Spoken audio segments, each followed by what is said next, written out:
से कांग्रेस के वरिष्ठ नेता गुलाम नबी आजाद सहित 4 सांसदों की आज विदाई हुई। राज्यसभा में गुलाम नबी आजाद की विदाई पर संबोधित करते हुए प्रधानमंत्री मोदी भावुक हो गए। उनकी आंखें आज नम हो गई। साथ ही पीएम ने गुलाम नबी आजाद की जमकर तारीफ की। पीएम मोदी ने कहा कि गुलाम नबी आजाद ने देश और सदन को हमेशा प्राथमिकता दी। प्रधानमंत्री मोदी ने कहा कि गुलाम नबी आजाद देश की फिक्र और परिवार की तरह करते थे। उनका बगीचा कश्मीर घाटी की याद दिलाता है। आजाद दल की चिंता करते थे, लेकिन वे देश और सदन की उतनी ही चिंता करते थे। ये छोटी बात नहीं है।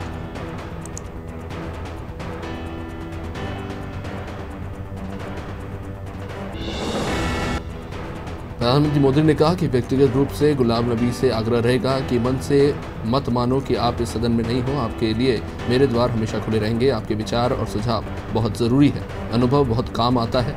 आपसे मैं निवृत्त नहीं होने दूंगा।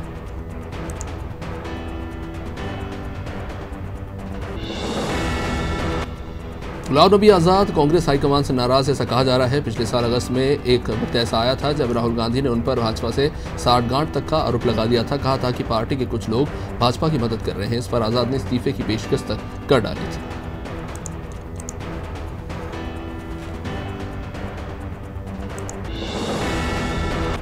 गौरतलब है कि आजाद ने पिछले साल 29 अगस्त को कहा था कि जो लोग पार्टी में चुनाव का विरोध कर रहे हैं वे अपना पद जाने से डर रहे हैं। कई दशकों से पार्टी में चुनी हुई इकाइयां नहीं हैं। हमें 10-15 साल पहले ही ऐसा कर लेना था। पार्टी यदि अगले 50 साल तक विपक्ष में बैठना चाहती है तो पार्टी के अंदर चुनावों की जरूरत नहीं है।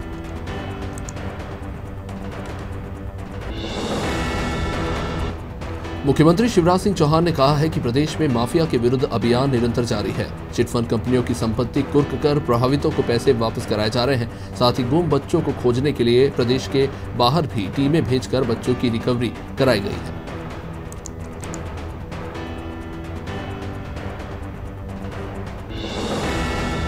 मध्य प्रदेश के सीएम शिवराज सिंह चौहान ने अपने मंत्रियों के साथ लगातार चाय पर चर्चा कर रहे हैं और आज उन्होंने मध्य प्रदेश के लोक निर्माण मंत्री गोपाल भार्गव के साथ चाय पर चर्चा की। इस दौरान मंत्री गोपाल भार्गव ने सीएम के सामने अपने विभाग की रिपोर्ट रखी और साथ ही अन्य कार्यों की भी जानकारी दी।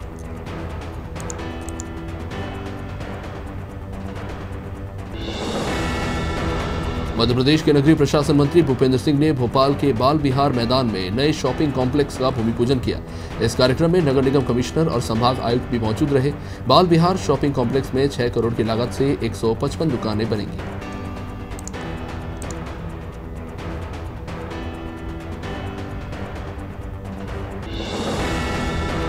मध्य प्रदेश के गृह मंत्री डॉक्टर नरोत्तम मिश्रा पश्चिम बंगाल के दौरे पर हैं, जहां उन्होंने मां तारापीठ की धरती वीरभूमि में परिवर्तन रैली की शुरुआत शंखनाद से की। इस दौरान बीजेपी के राष्ट्रीय अध्यक्ष जगत प्रसाद नड्डा और मध्य प्रदेश के गृह मंत्री नरोत्तम मिश्रा ने बीजेपी का झंडा लहराया।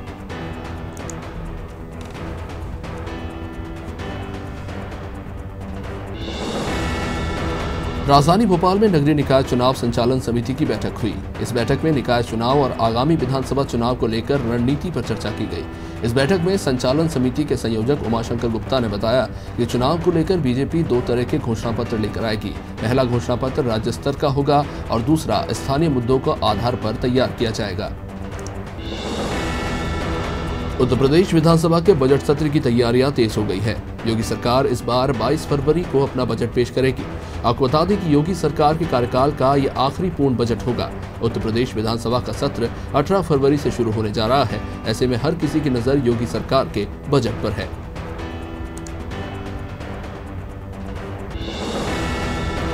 विदिशा में 85 वर्षीय बुजुर्ग महिला की हत्या की गुत्थी को पुलिस ने सुलझा लिया। बुजुर्ग महिला की हत्या उसके पड़ोस में ही रहने वाले युवक ने अपनी भाभी के साथ मिलकर की थी।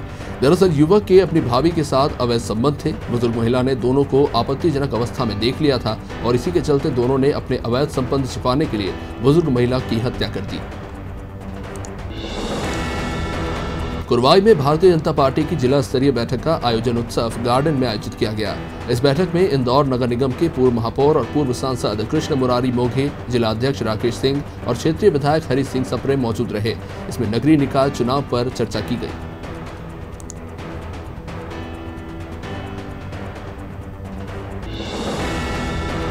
मध्य प्रदेश में जहां बिजली कर्मचारी विभाग के निजीकरण को लेकर विरोध कर रहे हैं, तो वहीं प्रदेश के ऊर्जा मंत्री प्रद्युम्न सिंह तोमर का कहना है कि निजीकरण का उनके पास कोई प्रस्ताव नहीं आया है। इसी के साथ मंत्री ने कहा कि कर्मचारियों को विरोध प्रदर्शन से ज्यादा ध्यान काम को सही करने पर लगाना चाहिए।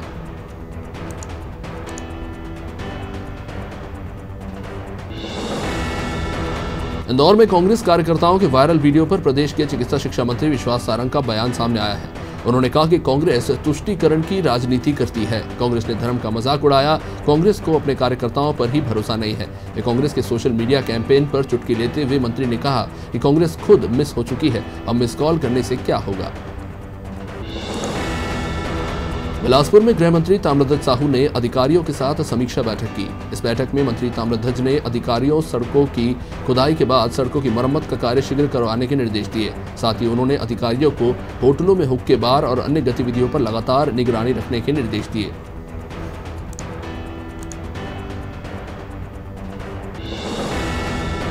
खंडवा सांसद नंद कुमार सिंह चौहान के स्वास्थ्य को लेकर खंडवा जिले के लोगों में काफी चिंता है। जगह जगह उनके स्वास्थ्य की सुरक्षा के लिए हवन और पूजा पाठ किया जा रहा है। जहां पुनासा के मुंदी में मुस्लिम सामाजिक बंधुओं ने सांसद चौहान के शीघ्र स्वस्थ होने को लेकर बाबा की दरगाह में चादर चढ़ाया और उनकी सलामती के लिए दुआ मांगी।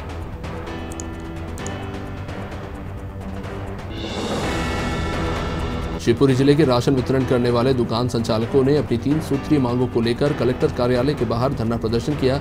इस दौरान राशन बांटने वाली पीओएस मशीनों को भी एकत्रित कर रखा गया। वहीं धरने के बाद दुकान संचालकों ने रैली निकाली और पीओएस मशीनों को खाद्य विभाग में जमा करने पहुंचे।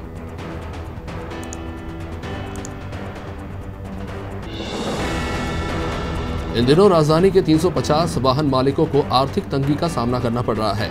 कोरोना काल में इनके वाहन कोरोना मरीजों को अस्पताल ले जाने और घर छोड़ने के लिए ड्यूटी में लगाए गए थे। प्रशासन ने वाहन मालिकों को रोज 1000 रुपए किराए के रूप में देना तय किया है, लेकिन इसका भुगतान अभी तक वाहन मालिकों को नहीं मिला है।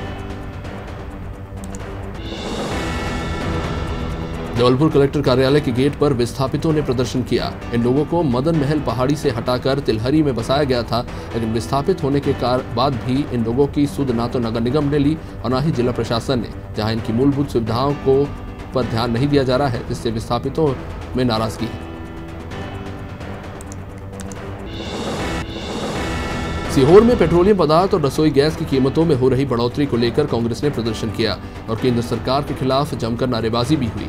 इस दौरान कांग्रेस कार्यकर्ता रसोई गैस सिलेंडर लेकर एसडीएम कार्यालय पहुंचे थे और दाम कम करने की मांग करते हुए प्रदर्शन करने लगे। प्रदर्शनकारियों का कहना है कि मोदी सरकार आम आदमी की जेब में डाका डाल रही है।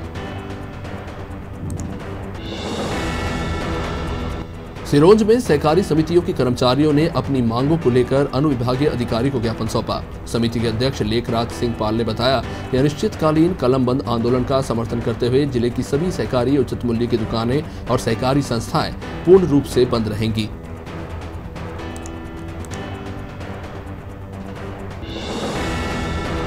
मध्य प्रदेश सहकारिता कर्मचारी संघ भोपाल के बैनर तले भीकन गांव के कर्मचारी अपनी मांगों को लेकर 4 फरवरी से अनिश्चितकालीन हड़ताल पर है। धरने पर बैठे कर्मचारियों ने तहसीलदार और विधायक झूमा सोलंकी को ज्ञापन सौंपा और अपनी मांगों को लेकर सरकार तक पहुंचाने की बात कही।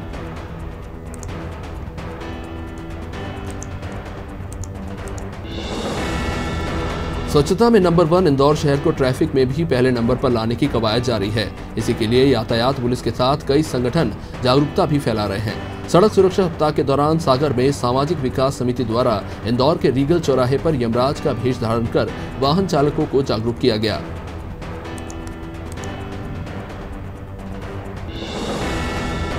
सफाई मित्र सुरक्षा चैलेंज कार्यक्रम के अंतर्गत भोपाल में नगर निगम लोन मेले का आयोजन किया गया।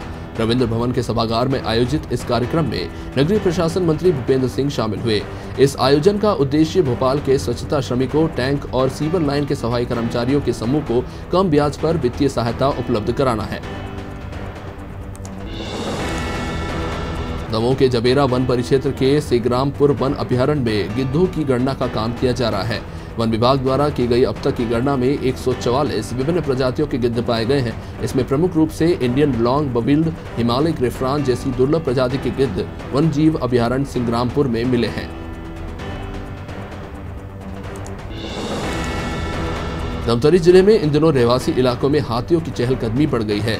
जिले की 2 सीमाओं पर हाथियों के झुंड ने डेरा जमाया हुआ है। ऐसे में वन विभाग ने एहतियात के तौर पर कुछ इलाकों की बिजली सप्लाई रोक दी है। बिजली नहीं होने से परेशान तुमरा बहार गांव के लोगों ने कलेक्टर से गुहार लगाई है कि पिछले 10 दिनों से गांव में बिजली ही नहीं पहुंची है। इंदौर में राजस्व प्रकरणों को लेकर कलेक्टर मनीष सिंह लगातार सक्रिय भूमिका निभा रहे हैं। एसडीएम और तहसीलदार के साथ नायब तहसीलदार को स्पष्ट आदेश दिए गए हैं कि वे किसी भी प्रकार की पेंडेंसी न रखें।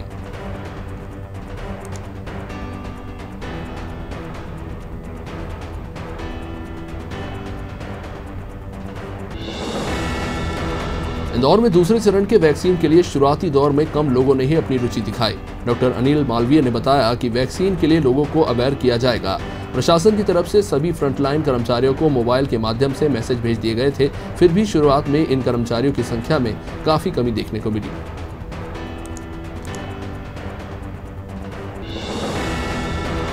खरगोन में टीकाकरण अभियान के अंतर्गत प्रशासनिक अधिकारियों का टीकाकरण किया गया। ये टीकाकरण जिले के 13 केंद्रों पर किया गया था। इससे पहले राजस्व अधिकारियों ने कोविड टीकाकरण के लिए शहर में जागरूक रैली निकाली थी।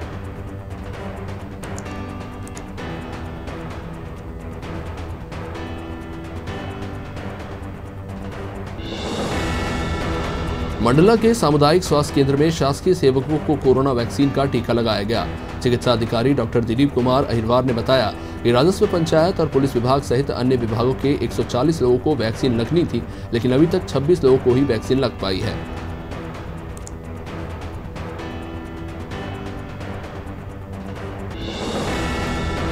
नौगांव में दूसरे चरण के अभियान के तहत पुलिस विभाग के अधिकारियों और कर्मचारियों को कोरोना टीका लगाया गया।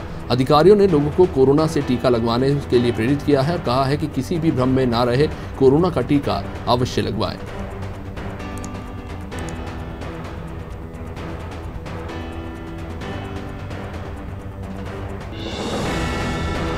इंदौर क्राइम ब्रांच ने मोबाइल की ठगी करने वाले एक आरोपी को गिरफ्तार किया है। पुलिस ने बताया कि आरोपी ई-कॉमर्स वेबसाइट के माध्यम से महंगे फोन मंगवाकर कंपनी को डुप्लीकेट फोन वापस करता था और कंपनी से पैसे रिफंड मांगता था। इस तरह से इस आरोपी ने कंपनी को लाखों का चूना लगाया है, जिसकी शिकायत पर पुलिस ने आरोपी को गिरफ्तार कर लिया है। इंदौर शहर में चाकूबाजी की घटनाएं लगातार बढ़ रही हैं। जहां ये मामला तुगोगंज थाना क्षेत्र से सामने आया है। देर रात चाकूबाजी की एक घटना हुई थी, जिस घटना में 2 लोग घायल हो गए हैं। बता दें कि जिन 2 लोगों पर चाकू से हमला हुआ, इसे गंभीर हालत में अस्पताल में भर्ती कराया गया है।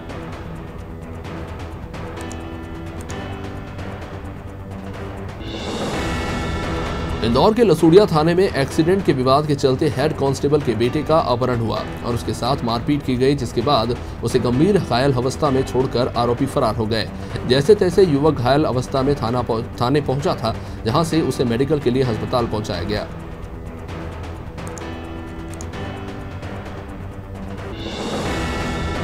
नरसिंहपुर जिले के बचई में संचालित महाकौशल शुगर मिल के 9 वाहनों को परिवहन विभाग ने जब्त कर लिया। पिछले 5 सालों से शुगर मिल के 165 ट्राले बिना पंजीयन और इंश्योरेंस के दौड़ रहे थे। इसी कारण परिवहन विभाग ने मिल के 9 वाहनों को जब्त कर थाने में पहुंचा दिया।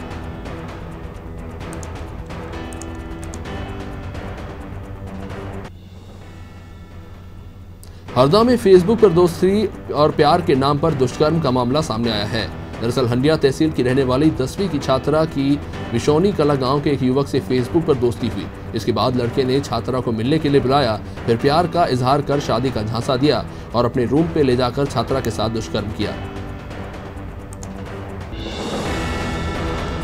दमोह जिले में महिलाओं के खिलाफ हिंसा के मामले और हत्या के प्रयास की घटनाएं बढ़ती जा रही हैं।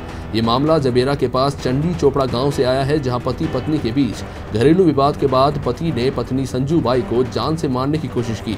हालांकि महिला जैसे तैसे अपनी जान बचाने में कामयाब रही और थाने में पहुंचकर पुलिस से शिकायत की। इंदौर में बदमाशों के हौसले लगातार बढ़ते जा रहे हैं। यहाँ बदमाश आए दिन वारदातों को अंजाम दे रहे हैं। यहाँ भवरकुआं थाना क्षेत्र में बदमाशों ने एक व्यापारी को चाकू मारकर लूट की वारदात को अंजाम दिया। आपको बता दें कि मोबाइल कंपनी की एजेंसी के मालिक सुधीर अग्रवाल को चाकू मारकर लूट की वारदात को अंजाम दिया गया और भारी संख्या में लाखों रुपए व्यापारी से लूट लिए गए।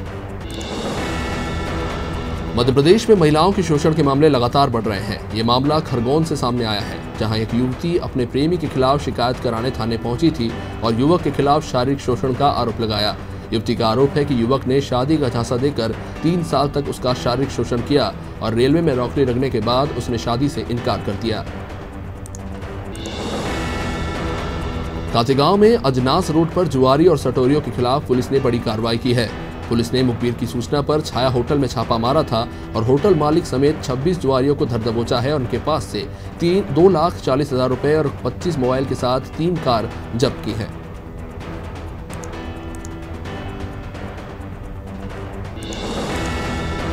आरोन थाना क्षेत्र में 2 गुटों की आपसी लड़ाई में बीच बचाव करने का युवक पर कुछ लोगों ने धारदार हथियार से हमला कर दिया। इसमें युवक गंभीर रूप से चोटिल हो गया। युवक को इलाज के लिए आरोन अस्पताल में भर्ती कराया गया है।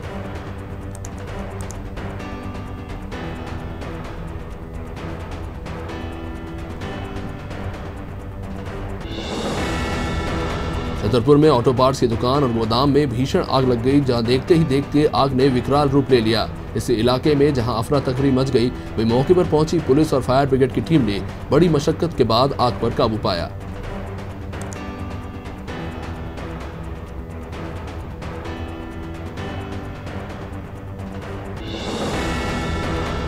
कांकेर जिले के दुर्ग, कोंदल, कोयली बेड़ा, अंतागढ़ और भानु प्रतापपुर ब्लॉक के 150 पीड़ित परिवार अपनी बुनियादी समस्याओं को लेकर जिला मुख्यालय पहुंचे और पुनर्वास योजनाओं के लाभ से वंचित रहने का आरोप लगाया।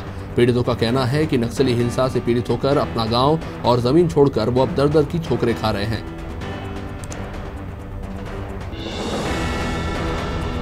कुक्षी में सरियों से भरा ओवरलोडेड ट्रक मौत की घाटी से जा उतरा। इस दौरान ट्रक के ब्रेक फेल हो गए, जिससे ट्रक नीचे बनी दुकान में जा घुसा। तेज रफ्तार होने की वजह से दुकान का शटर टूट गया। गनीमत ये रही कि हादसे में कोई जनहानि नहीं हुई है।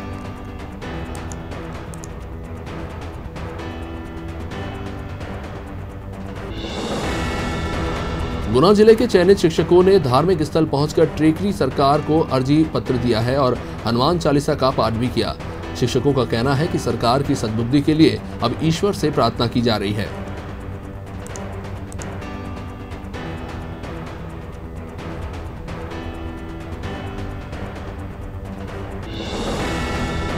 नौगांव में हनुमान मंदिर की मूर्ति से 20 साल बाद चोला उतारा गया। इस दौरान मंदिर में कीर्तन और सुंदरकांड पाठ का आयोजन हुआ। मंदिर के पुजारी अजय शर्मा ने बताया कि मूर्ति से पुराना चोला हटाकर नया चोला चढ़ाया गया है। इस वजह से कन्या भोज और भंडारे का आयोजन किया गया है।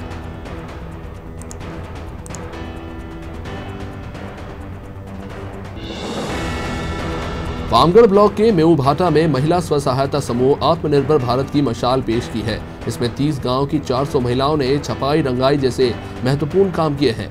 महिलाओं के इस कार्य की पामगढ़ विधायक इंदु बंजारे और जिला उपाध्यक्ष राम कुमार पटेल ने प्रशंसा की है।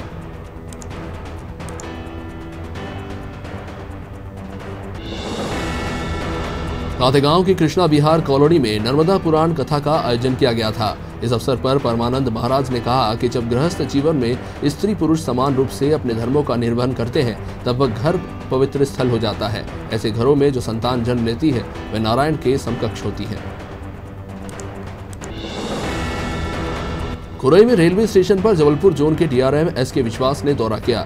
रेलवे के जीएम के आने से पहले वहां चल रहे निर्माण कार्यों का डीआरएम ने जायजा लिया। इस अवसर पर जबलपुर कटरा एक्सप्रेस के स्टॉपेज के लिए नागरिकों ने डीआरएम को ज्ञापन सौंपा।